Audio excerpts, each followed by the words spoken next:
So, sir, pila ka po Magdores karon? Kapurma.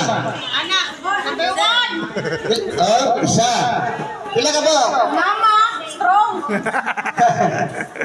Ya, So, pila ka po Magdores? amot Dua? kabanban. Murag under So, ana lang. Kinakasayon na to nga na apil. pagi. Natay piding. Wala. Wala na. Natay, wala naman piding. So, kaya wala naman may piding. Next year, ano po may piding? Next year. Kuha ninyo inyong mga bata. Tuluan ninyo kaon o mga gulayon. Na diha makuha na to ang saktong mga sustansya. Dili lang kay hotdog, noodles, kasi makuha ana.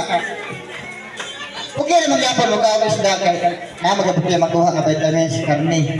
Dili lang po permente na to na ihanda sa to ang mga bata. Di ba no? Kunya, kamo mga nanay, pagka nagumagulayon sa inyong tugaran. At least nga, namoy makuha nga mga makutlo ba ng gulayon, inyong pakaon sa inyong mga anak. Ang inyong mga anak, healthy jud siya. Dili malnourished. Kunya, ayaw ninyo i-overuse ang inyong mga bata sa cellphone. Sa puna siya. Mga nanay, mga 4 hours lang, 4 hours. Kaya ang radiation yun sa ng cellphone. Pagluha-luha ka na kung mata 4 hours.